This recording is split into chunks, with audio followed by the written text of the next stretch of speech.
Sir మీరు total ఉద్యమంలో ఉన్నప్పుడు పెద్ద ఎన్కౌంటర్ చెప్తే తీసుకున్నాను. పెద్ద ఎన్కౌంటర్ అంటే దాదాపు నేను 8-9 ఎన్కౌంటర్లకి వెళ్ళి బయటపడ్డా. ఒక దగ్గర మీరు ఉన్నప్పుడు నలుగురు చనిపోవడం, మీరు ఎస్కేప్ అయినట్టుంది కదా. అవును, అది వచ్చేసి ఏంటంటే పాలకుర్తి దగ్గర అనుకుంటా. దానికంటే ముందు ఏంటంటే 90లో నేను ఫస్ట్ టౌన్ సీఈఓగా చేసిన తర్వాత నర్సంపేట దళంలో వెళ్ళాను. నర్సంపేట దళంకి అప్పటికి వచ్చేసరికి ఏంటంటే కాంగ్రెస్ వాళ్ళు ఓంకార్ అని ఉండే. వాళ్ళు ఏం చేసేవాళ్ళంటే నక్సలైట్ అంటే నర్సంపేటలో ఎవరిని తిరగనిచ్చేవాళ్ళు కాదు. దాంట్లో సోమన్ అని చెట్రాజు పాప అయినా చిట్యాల ఏరియా టేక్మట్లా ఉండే. అప్పటికి తను సీఓ ఉండే నర్సంపేటకు, తర్వాత జిల్లా కమిటీ సభ్యుడేండు. ఆ దళంలోకి ఎవ్వరు పోవాలన్నా కూడా భయపడేటోళ్ళు.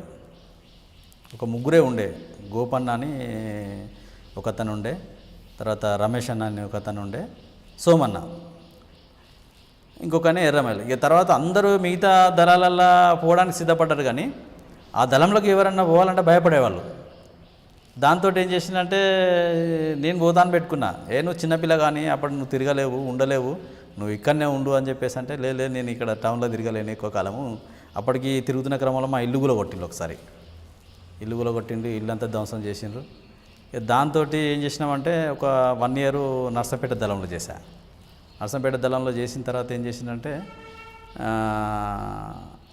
ఆ తర్వాత ఏం చేసిందంటే నన్ను మళ్ళీ గన్పూర్ దళం చేసిండు. ఇప్పుడు పాలకుర్తి దళం అని తర్వాత పేరు మార్చిండ్రు, అప్పుడు గన్పూర్ దళం అని చేసిండు. గన్పూర్ దళంలో చేసిన తర్వాత ఆ సంవత్సరం ఇక్కడికి వచ్చాను నేను 93లో వచ్చిన తర్వాత ఒక దళ సభ్యుడు, అప్పుడు దళ సభ్యుడు ఉండే యాదన్న, తర్వాత జిల్లా సెక్రటరీ అంటూ, తన మ్యారేజ్ పెట్టుకున్నాడు. అంటే పార్టీలో ఉన్న అతను ఒక అమ్మాయిని పెళ్ళి చేసుకోవడానికి నిర్ణయించుకున్నారు. అయితే ఆ పెళ్లి కోసం మేము పోలే, 3 దళాలు కలుసుకోవాలి టైం అప్పుడు. అది జిల్లా కమిటీ సమావేశానికి పోవాలి యాక్చువల్గా. మేము ఇక్కడికి నర్సంపేటకు పోవాలి, దళం టూ ఎన్ని రోజులైనా నడుచుకుంటూ వెళ్ళాల్సిందే.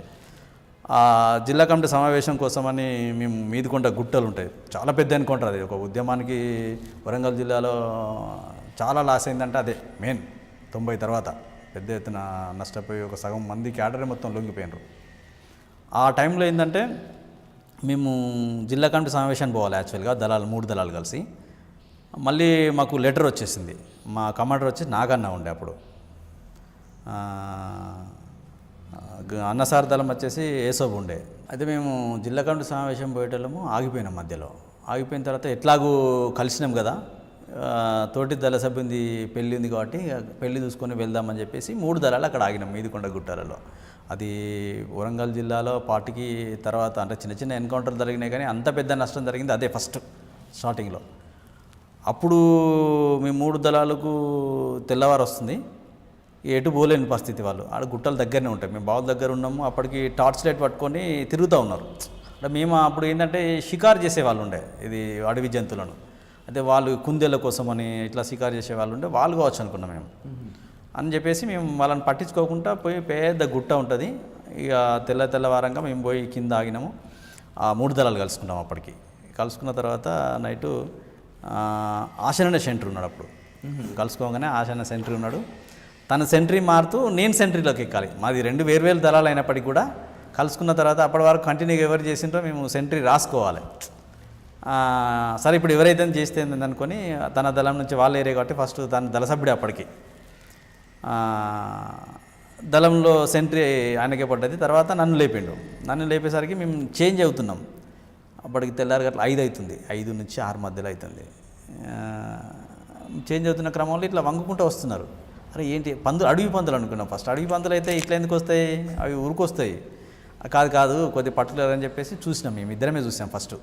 చూసిన తర్వాత ఇక ఫైరింగ్ ఓపెన్ చేసాం, మేమే ఫస్ట్ ఫైరింగ్ ఓపెన్ చేసిన తర్వాత ఆశను కూడా ఫైరింగ్ ఓపెన్ చేశాడు.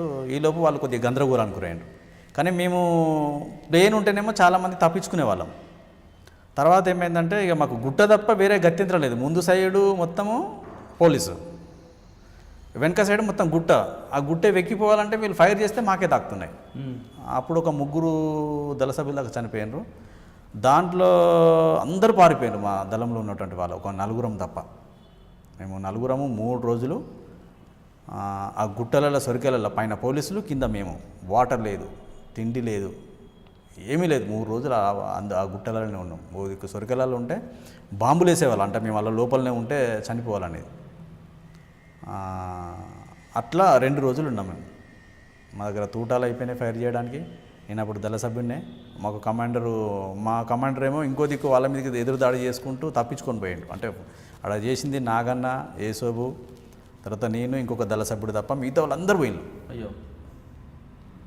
ఇక 2 రోజులు ఉన్నాం. అది పెద్ద ఎన్కౌంటర్. ఇక అప్పుడు ఆ దళం నుంచి పారిపోయేటువంటి వాళ్ళు కూడా ఏంటంటే తెల్లవారింది, మొత్తం కంప్లీట్ తెల్లవారింది. బయటికి వెళ్ళిపోతూ ఉంటే డ్రెస్సులలో ఉంటే ఎక్కడ చూసినా పోలీసే, కొన్ని వందల మంది పోలీసులు. ఒక దళ సభ్యురాలు అయితే దారుణమైన పరిస్థితి, మొత్తము యూనిఫామ్ ఉంటే తను ఇక చెప్పలేని బట్టలు మొత్తం విడిచేసి దన్న ఏం చేసిందంటే, మన డ్రెస్సులు ఉంటే ఏమవుతుంది, పట్టేసి చంపేస్తారు. టక్కున ఏం చేసిందంటే తను వ్యవసాయ కూలీలు వచ్చారు. ఆ వ్యవసాయ కూలీలు వస్తే వాళ్ళ చీరలు ఇప్పి తను కట్టుకోవడానికి ముందు ఏంటంటే ఆ బట్టలు ఇప్పేసి చొప్పగుల్లో వచ్చింది. వచ్చిన తర్వాత మళ్ళీ కొద్దిగా పోలీసు వాళ్ళు అటు పోయిన తర్వాత వాళ్ళ డ్రెస్సులు ఇప్పించిస్తే తను కట్టుకొని మళ్ళీ బయటకు వచ్చేసింది. అది చాలా పెద్ద ఎన్కౌంటర్ అన్నట్టు. దాని తర్వాత దాని కంటిన్యూగా ఏమైందంటే నాగన్న అని మా కమాండర్ ఉండే కదా, తను వచ్చేసి ఏరియాకి వచ్చేసిండు. ఏరియాకి వచ్చేసిన తర్వాత ఏంటంటే అప్పటికే మా దళంలో అప్పుడు అంతకంటే ముందు ఒక అతను 91లోనే ఒక అతను దళ సభ్యుడు అరెస్ట్ అయినప్పుడు ఆయన ఏం చేసిందంటే ట్రీట్మెంట్ కోసమని హైదరాబాద్కు తప్పంచ పట్టుకొని వచ్చాడు. అది యాక్చువల్గా అతను పట్టుకొని రావాల్సిన అవసరం లేదు, కానీ ఏదో అప్పుడు పార్టీ ఇట్లా తీసుకున్నదో తెలియదు. అరెస్ట్ అయిన తర్వాత హైదరాబాద్ జైల్లో ఉండే తనను పోలీసు వాళ్ళు ఏం చేసినట్టే కోవట్గా మార్చిండు. అప్పుడే తను ఏం చేసిందంటే, మేము అప్పటికి అబ్జర్వేషన్ చేయకపోయేసరికి ఏం చేసిందంటే నాగన్నను తను నేనే మిగిలినాం. ఆశన్న ఒకటి ఇట్స్ వైపు నుంచి. అయితే అప్పుడు మాకు టౌన్ నుంచి కొద్దిగా పరిచయాలు ఉన్నాయి కాబట్టి మేము అంత చెదిరిపోయింది కదా, దళాలు కలుసుకునే పరిస్థితి లేదు. అప్పుడు అనుకోకుండా మళ్ళీ మేము ఆశన టౌన్లో మేము తిరిగినాం కాబట్టి అక్కడ కలుసుకోగలిగినాం. ఇక్కడ నుంచి పారిపోయిన వాళ్ళందరినీ మేము క్యాచ్ చేసి మళ్ళీ టౌన్లో పెట్టి మళ్ళీ దళంగా జిల్లా కమిటీకి అప్పచెప్పినాం మేము. ఈ చెప్తున్న క్రమంలో ఏంటంటే ఎవరైతే ఈ కోవర్ట్ ఉన్నాడో ఆ నాగన్నను పట్టించేసిండు. ఆయన చనిపోయిండు. ఆయన అసలు నేను తన్ని మళ్ళీ జిల్లా కమిటీ ఏం చేసిందంటే వెపన్ అక్కడనే వదిలేసి సివిల్ అయినా పర్లే అని తీసుకొని వచ్చేసి అని చెప్పేసి నన్ను పంపించిండ్రు, ఇది ఫారెస్ట్ తీసుకెళ్ళాలని. నేను లెటర్ ఇచ్చేసి మళ్ళీ తీసుకెళ్దామన్న టైంలో ఈయన తీసుకురాలేదు. ఈలోపు అనుకోకుండా పోలీసు వాళ్ళు ఏం చేసిందంటే వేరొక అతను చనిపోతే దాని గురించి పంచనామా కోసం వచ్చిందని చెప్పి అన్నారు. అది ఇప్పటికి కూడా క్లారిటీ లేకుండే దాని మీదనా ఏందనేది కూడా.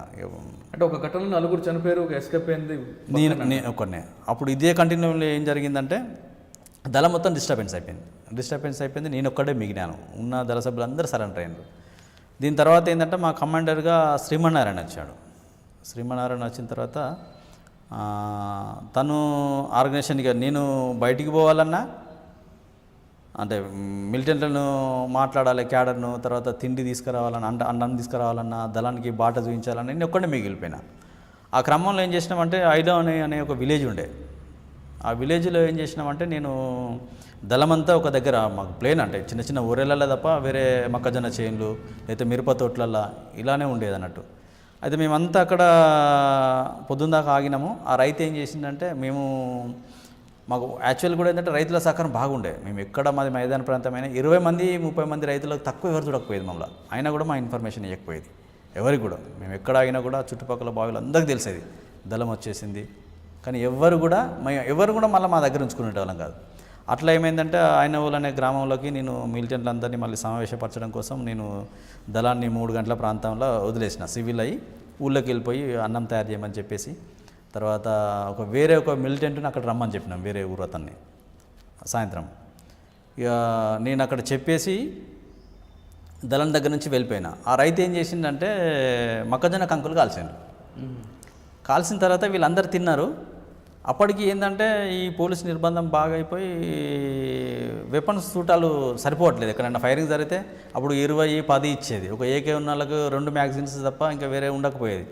దాంతో ఏంటంటే పోలీసుల దగ్గర 100 తూటాలు ఉండే, మనకు సరిపోతలేవు. మరి తూటాలు మనం సమకూర్చుకోవాలంటే కష్టం కాబట్టి మీరు గ్రైనేడ్స్ ప్రతి ఒక్క దళ సభ్యుడు కట్టుకోవాలి, 2 గ్రైనేడ్స్ కట్టుకోవాలి అనేది ఒక పార్టీ ఆదేశాల ప్రకారంగా ప్రతి ఒక్కరికి 2 గ్రైనేడ్స్ అదనంగా తుపాకీతో పాటు. దాంట్లో ఏమైందంటే మాకున్న అదే టైంలో కొత్త దళ సభ్యుడు వచ్చిండు. ఇంకా నేను దళ సభ్యులకు అంటే కొద్దిగా నిర్బంధం పెరిగింది. జిల్లా కమిటీ తీర్మానం కాలేదు, అంటే ఎవరిని తీసుకోవాలన్నా జిల్లా కమిటీ తీర్మానం ప్రకారంగా. అయితే ఆయన ఇంటికాడ ఉండలేని పరిస్థితి కాబట్టి ఆయన ఏం చేసిందంటే మా దళంతో ఉన్నాడు. ఉన్న క్రమంలో ఈ కంకులన్నీ కాల్సిన తర్వాత ఏం చేసిందంటే వీళ్ళు తినేయన్ని తిన్నారు. తిన్న తర్వాత ఆయన తుపాకీ, కిట్టు, చేతిలో సంచి, ఈ గ్రైనేడ్స్ ఉండేసరికి ఏం చేసిందంటే అది కింద పడిపోయింది. బండ ఉంటుంది, వీళ్ళు ఊరల నుంచి బయటకు వచ్చిన తర్వాత బండ ఉంటుంది. ఆ బండలో అప్పటికి నేను విలేజ్ నుంచి అన్నం చెప్పడానికి పోయినా కదా, నియరెస్ట్ ఒక 500 గజాల దూరంలో వచ్చిన దళానికి.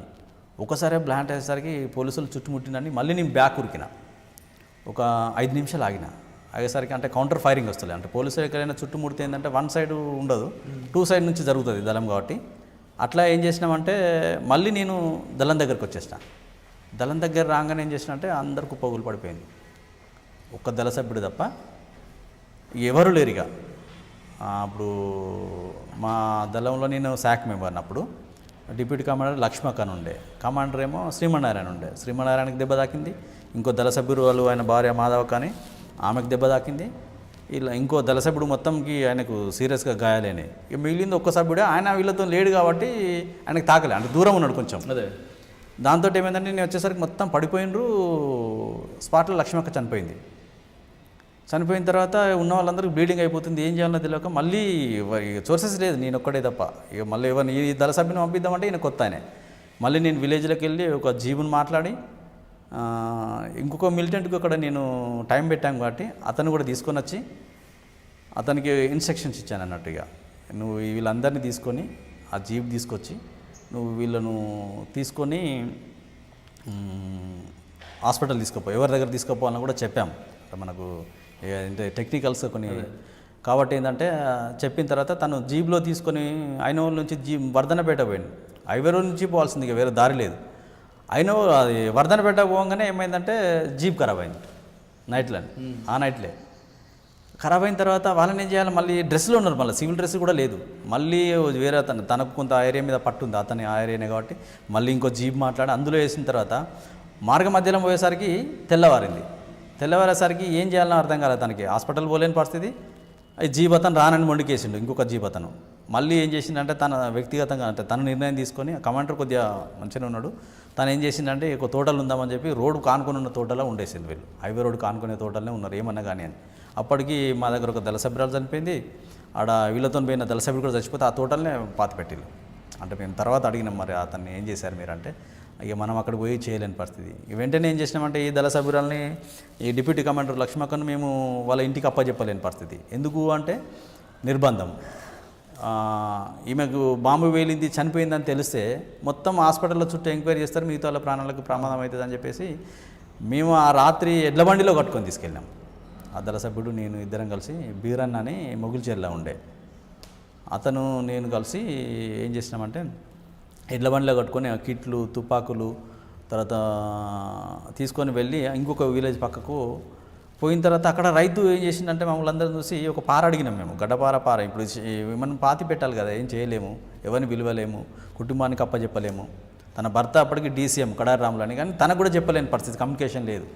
ఏదైనా కానీ మనం అని చెప్పేసి ఓన్గా కొద్దిగా నిర్ణయం తీసుకొని ఒక వాగులో పాతి పెట్టే క్రమంలో రైతు మాకు ఇబ్బంది పెట్టిండు. మళ్ళీ నువ్వు అసలు ఎవరిని చంపిండు, ఎవరిని పాతి పెడతాను మీరు, అరే మేము పర్షన్ అయినా, మరి ఈయనకెట్లా తెలుసు, ఈయన ఏదో ఉత్త క్యాజువల్గా అంటున్నాడు, అట్లా కాదు, మాది వేరే ఒక సామాన్ ఉన్నది, ఇక్కడ దాచుకుంటాం మేము, నీకేం ఇబ్బంది లేదా అంటే, ఇక మేము అతను మాయబడి వస్తున్నాడు. ఇక ఉన్న ఇద్దరిలో ఏం చేసినామంటే లోతు తవ్వి పెట్టాలి కదా, తను కొద్దిసేపు రైతు దగ్గర ఉంటే నేను పోయి తవ్వడం, నేను కొద్దిసేపు తవ్వితే తను ఇట్లా చేసిన తర్వాత ఏమైందంటే ఇక అయిపోయింది. ఈలోపు ఈ శ్రీమన్నారాయణ ట్రీట్మెంట్ అంతా అయిపోయి మా దళం దగ్గరికి వచ్చే ముందు ఆయన పార్టీ ఇన్స్ట్రక్షన్లు కాకుండా వ్యక్తిగతంగా ఒకరిని కలుద్దామని పోయేసరికి వాళ్ళు ఇన్ఫర్మేషన్ ఇచ్చి పట్టించాం. తను తీసుకొచ్చి జనగాం దగ్గరనే ఒక పెంబర్తి దగ్గర చంపేశారు.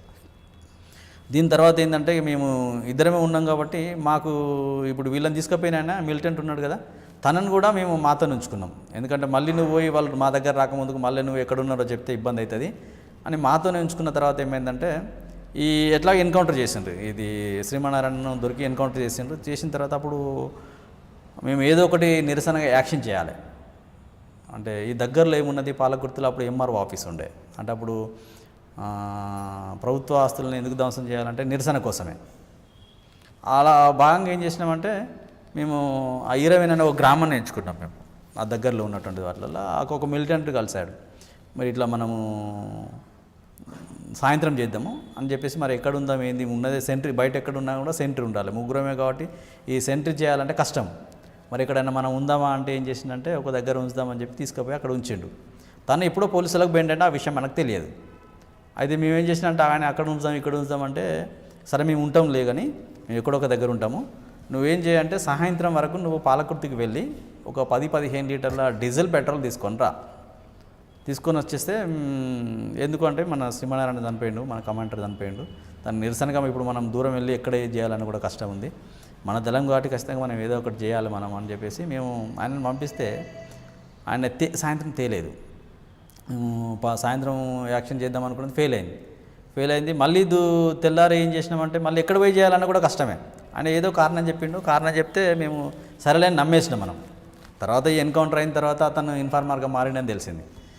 అప్పుడు మళ్ళీ తెల్లారి రోజు ఏం చేసినామంటే, సరే ఇవాళ ఎట్లా మిస్ అయిపోయింది కదా, నైట్ మనం బయట ఉండలేము, నిన్ననే బయట ఉంటే ఇబ్బంది అయింది అని చెప్పేసి ఏదన్నా ఒక ఇంట్లో ఉంచంటే ఒక రైతు ఇంట్లో ఉంచిండ్రు. ఆ రైతు ఇంట్లో ఎందుకు ఉంచిందంటే వాళ్ళు ఏదో సమస్య ఉన్నదట, ఎప్పటి నుంచో చెప్తున్నాడు వాళ్ళ సమస్యను సాల్వ్ చేయాలి, మాట్లాడాలంటే భార్యాభర్తల పంచాయతీలో భార్య రావట్లేదు, మీరు ఇద్దరు అంటే వాళ్ళని భార్యని కౌన్సిలింగ్ ఇచ్చి మాట్లాడితే వస్తుంది అని చెప్పి అంటే, సరే వాళ్ళ సమస్య కూడా మాట్లాడినట్టుంటుంది, ఎప్పుడు అంతకుముందు నుంచి చెప్తున్నాడు కానీ మనం పట్టించుకోలేదు. ఆ విధంగా రైతు ఇంట్లోకి వెళ్ళిన తర్వాత ఏంటంటే పొద్దున మంచిగా ఉన్నాము. మధ్యాహ్నం ఈయన ఏం చేసిందంటే అతను ఆ ఊళ్ళో ఇతను పోకుండా వేరే ఒక అతనికి ఇన్ఫర్మేషన్ ఇస్తే ఆయన డైరెక్ట్ వరంగల్ పోయి పోలీసులకు చెప్పిన తర్వాత అప్పుడు ఓఎస్డీ ఎవరు ఉండే అంటే ఉమేష్ చంద్ర ఉండే. అప్పుడు ఈ గ్రేహండ్స్ దళాల కంటే ముందు కూడా ఏంటంటే బ్లాక్ కమాండో ఫోర్స్ అని చెప్పి ఒక సపరేట్ శిక్షణ ఎస్ఎస్ ఫోర్స్ అని ఒక ఫోర్స్ జిల్లా సపరేట్ నక్సలైట్ల కోసం అనేది ఒక స్పెషల్ పార్టీ. అప్పుడు ఈ సపరేట్ వాళ్ళ శిక్షణ ఇచ్చిండు, ఈ మామూలు పోలీసు వాళ్ళు అయితే దళాల మీద అటాక్ చేయలేకపోతున్నాయి అని చెప్పేసి.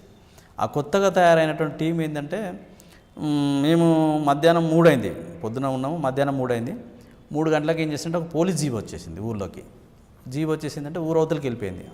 అతను మళ్ళీ మనకి ఇంట్లో ఉంచిన మిలిటెంట్ చెప్పలే, ఆ రైతు చెప్పిండు. రైతు ఏం చేసిందంటే తను బావి కాడికి పోయి వస్తున్న క్రమంలో ఇంట్లోకి వచ్చేసి, అన్న ఇట్లా పోలీసు వాళ్ళు వచ్చిండ్రు అంటే, మరి ఊళ్ళోనే ఉన్నారా బయటికి వెళ్ళిపోయారా అని చెప్పి అన్న తర్వాత, లేదు బయటికి వెళ్ళిపోయినంటే, అప్పుడు ఆ విలేజ్లో మనకు మంచి పట్టు ఉండే, అంటే అందరు సహకరించేది. ఎవరది? ఈరవెన్ను అనే గ్రామం. ఆ గ్రామంలో ఏంటంటే మనకు ఎక్కడ అయినా కూడా రైతులు ఎవరు కూడా మనకు ఎప్పుడు అది చేయలేదు. కాబట్టి ఏంటంటే ఈ ఇన్సిడెంట్ జరిగింది కాబట్టి, కమాండర్ చనిపోయింది కాబట్టి ఇట్లా తిరుగుతూ ఉంటారు, ఏదో ఒకటి జరుగుతుంది, ఊళ్ళో వెళ్ళిపోయింది కదా అని చెప్పేసి మేము ఉన్న తర్వాత ఏంటంటే సాయంత్రం 5 అవుతుంది. 5-6 మధ్యలో ఏం చేసిందంటే, మన దగ్గర ఎవరైతే ఈ మిలిటెంట్ మనలో వెళ్ళి ఉంచిండో వాళ్ళ అన్న వచ్చేసి తమ్ముడు అంటే అన్న ఇంకా రాలేదు, మరి డీజిల్ గిట్లా తీసుకురాలేదు, పోయింటి వస్తారు కావచ్చు అంటే, సరే మనం ఇప్పుడు ఊళ్ళోకి పోలీసు వాళ్ళు వచ్చిందని తెలిసింది కదా, బయటికి వెళ్దాం, మనము బయటనే తిందాము అని చెప్పేసి మేము అన్నాను. అంటే అప్పటికి వీళ్ళు ప్లాన్ ఉన్నా మాకు తెలియదు. అదే లేదు అన్న తమ్ముడు వచ్చేసరికి కొద్దిగా టైం పడుతుంది, మీరు ఉండండి అని చెప్పి మాకు పల్లికాయలు తీసుకొచ్చి ఇచ్చిండు. పల్లికాయలు తీసుకొచ్చి ఇచ్చిన తర్వాత మేము సరే తింటున్నాం. అప్పటికి ఏమనుకున్నామంటే, సరేలే 10 నిమిషాలకు మళ్ళీ అన్నాన్ని బయటకు తీసుకెళ్ళి ఎందుకు వెళ్ళాలి అని చెప్పేసి మేము తింటున్నాము. కొద్దిగా 6 అవుతుంది. అప్పుడు 6 అవుతున్న క్రమంలో ఇక మళ్ళీ ఊళ్ళో పోలీసులు వచ్చింది మాకు తెలియదు. మళ్ళీ ఫస్ట్ వచ్చి వెళ్ళిపోయినరు, రెండోసారి వచ్చింది మాకు తెలియక ఏం చేసినామంటే, ఇక మేము ఇంట్లో ఏదైతే ఇంట్లో ఉన్నామో సపరేట్ ఉంటుంది అన్నట్టు, మేము ఉండే రూమ్ సపరేట్ ఉంటుంది, 3 రూమ్లు ఉంటాయి అన్నట్టు. ఈ 3 రూమ్లోకి వెళ్ళి మధ్యలో రూమ్లోకి వచ్చేసిండు పోలీసులు, ఆల్రెడీ డైరెక్ట్ లోపలికి వచ్చిండు. అప్పటికి దాదాపు ఒక 300-400 మంది పోలీసులు ఊరు మొత్తం చుట్టుముట్టిండు, మేము ఉన్న ఇల్లు కూడా చుట్టుముట్టిండు. అప్పుడు ఏమైందంటే, ఈ రైతులు ఎవరైతే మనం మీ ఇంట్లో ఉన్నామో వాళ్ళని ఏం చేసిందంటే బయటికి తీసుకెళ్ళడం కోసం వచ్చింది, లేకపోతే మాకు తెలియకపోవు. ఇప్పుడు మా దగ్గర ఎవరైతే మిలిటెంట్ ఆయన వచ్చిండో, నేను తమ్ముని తీసుకొస్తా అని చెప్పి ఆయన వెళ్ళిపోయింది, ఇక మళ్ళీ రాలే. పోలీసు వాళ్ళు ఏం చేసిందంటే, ఈ ఇంటి ఓనర్స్ను బయటికి తీసుకెళ్తున్న క్రమంలో టక్ను చూసిన తర్వాత అప్పటికి మాకు ఒక సంఘటన గుర్తుండే. ఇప్పుడు నిజామాబాద్లో ఒక ఎన్కౌంటర్ జరిగింది. అప్పుడు ఇట్లనే ఊర్లో ఉన్నటువంటి ఒక ఇల్లుని చుట్టుముట్టితే దళం మొత్తం చనిపోయి ఒక్కడే ఒక వారం రోజుల దాకా పోలీసులతో ఫైటింగ్ చేసి పెంట బొందులో దాచుకున్నాడు. అది మాకు అంటే దళాలకు చెప్తారు అన్నట్టు, ఎందుకు అంటే ఎట్లా తప్పించుకోవాలి, ఆ టక్నా గుర్తు వచ్చేసింది.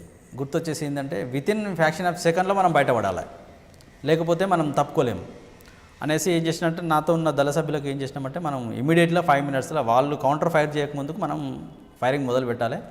నేను ముందుంటా, మీరు వెనక రండి, మీరు భయపడాల్సిన అవసరం లేదని చెప్పేసి డోర్ ఓపెన్ చేసేసి ఏకతను డైరెక్ట్ వాళ్ళకంటే ముందే ఫైరింగ్ కొట్టేసిన తర్వాత నేనేం చేసిందంటే అదే స్పీడ్లో చుట్టూ కాంపౌండ్ ఉంటుంది, ఆ కాంపౌండ్ జంప్ చేసి బయట దునికాను. అప్పటికి ఏంటంటే మాకు ఒక ట్రైనింగ్ ఉండే, అప్పుడు మేము స్పెషల్గా ఒక ట్రైనింగ్ చేసాము. దాంట్లో ఏంటంటే 5-6 ఫీట్ల గోడను ఈజీగా దునికిపోయేది నేను.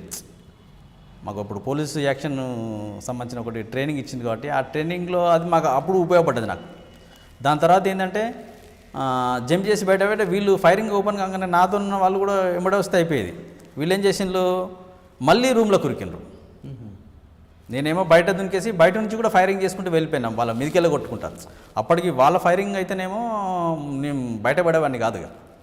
నేను ఎప్పుడైతే ఫైరింగ్ ఓపెన్ చేశానో వాళ్ళంతా గందరగోళానికి గురై గెరిలలో ఒక ఉంది, ఒక యుద్ధ తంత్రానికి సంబంధించినటువంటి ఏంటంటే ఎవరైతే ముందు అడ్వాన్స్గా ఫైర్ చేస్తారో అవతలి వాళ్ళు తొందరగా గందరగోళానికి గురవుతారు, ఎందుకంటే వాళ్ళు ప్లాన్డ్గా ఉండరు కాబట్టి. వాళ్ళు ప్లాన్డ్గా వచ్చినప్పుడు కూడా ఫస్ట్ మనం అనుకోకుండా చేసినాం కాబట్టి వాళ్ళు గందరగోళానికి గురై వాళ్ళు ఇంకా పూర్తిగా పొజిషన్ తీసుకోలే. దాంతో కొద్ది దూరం కూడా ఎంబడి పడ్డారు నా ఎంబడి. అప్పటికి చీకటి అయిపోయింది, ఇక చెప్పులు లేవు. ఆ రాత్రి అంతా తెల్లారి వరకు నడుచుకుంటూనే వెళ్ళిపోయినా. అట్లా ఏంటంటే అక్కడ మీరు మిస్ అయ్యారు, కానీ మిగతా నలుగురు చనిపోయారు ఫైరింగ్లో వాళ్ళు. మనకు తెలిసిన రిపోర్ట్ ఏంటంటే దొరికినాక కూడా ప్రాణాలతో చంపేసిండ్రని. Hello, this is Renu Desai. Please subscribe to iDream. Subscribe iDream. Please subscribe iDream. Please subscribe to iDream. For more videos, subscribe iDream. Hi, this is Revati Chaudhary. For more videos, please subscribe iDream. For more videos, please subscribe iDream. మీరందరూ కూడా iDream ఛానల్ని subscribe చేయాలని కోరుకుంటున్నాను. I'm Sucharita, Home Minister of Andhra Pradesh. For more videos, subscribe iDreams.